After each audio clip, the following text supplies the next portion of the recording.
Okay, let us do a few more examples.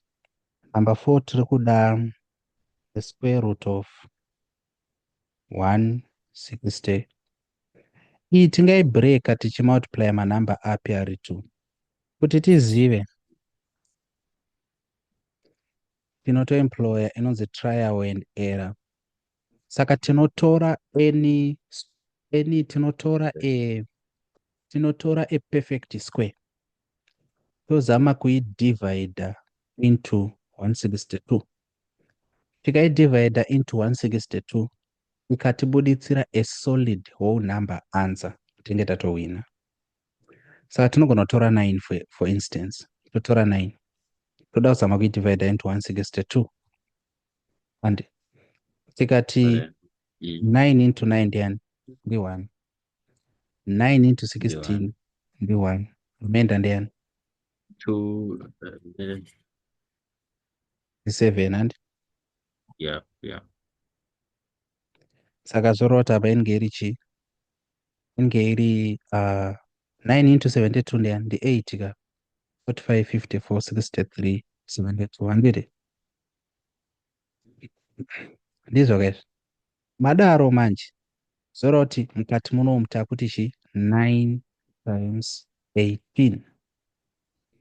Nditi? Yes. All right. So this is equal to the square root of 9 times the square root of 18.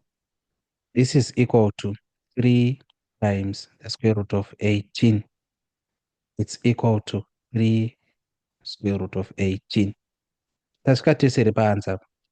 Yes. When is it? Yes.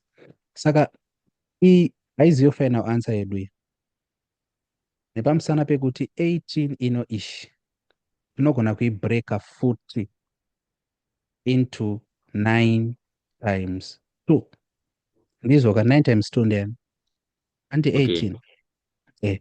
Saka 18 togona kuibreaka futi.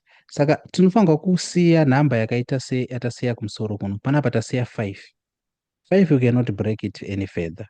All right. Rather, actually, number inofanirwa kusara iri mukati munomu. In most cases, inofanirwa kutova a prime number. Because prime number, haina imwe number inodivide into it, save itself and 1. Anditika? Yeah. So, panapa tinge takuti this is equal to 3. Panapa toti kuti 9 times 2. This is equal to 3. Let's say my brackets. So that square root of 9 times the square root of 2. So this is equal to 3.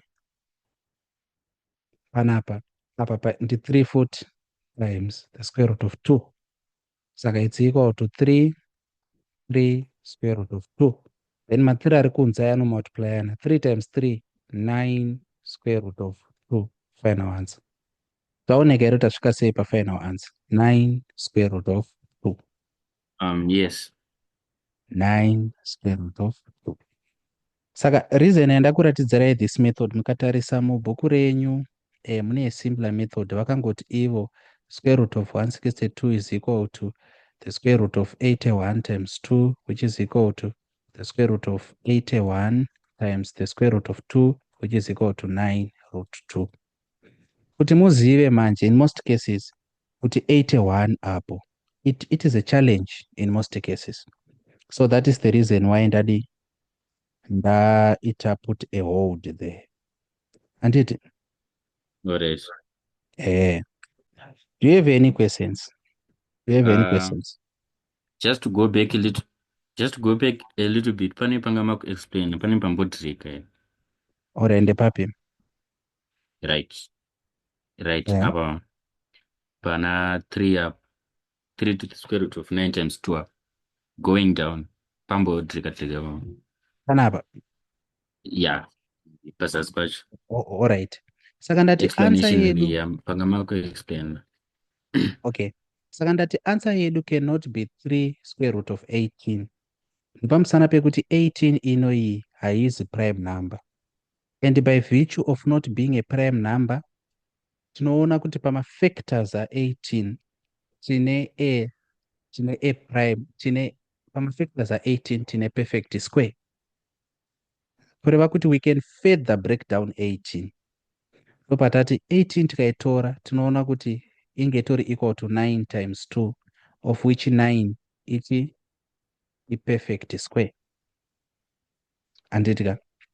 Saka Yeah. to combat that, tabva taexpressa 18 as ichi 9 times 2. You see? Taexpressa Yeah. 18 as 9 times 2 ikaita 3 square root of 9 times 2. Ndobva taisa mabrackets kuti tidhile na-square root of 9 times 2 yatazonyora iri square root of 9 times square root of 2 pazasi panapa. You see? Yeah. Ndokubva Yeah. taona kuti square root of 9 inge iri 3, saka panapa it's 3 times the square root of 2 yatadzisa panapa. You see? Yeah. Kureva iko kuti ino ishi tazoinyora ingori 3 square root of 2. Handitika? Ndokuona kuti manamba ari kunze aya i3 kai times 3 ino ishi ndiyo yazotipa Yeah. 9 square root of 2 ikangodzoka yakadaro. Okay. Saka Yeah, that is it, yeah.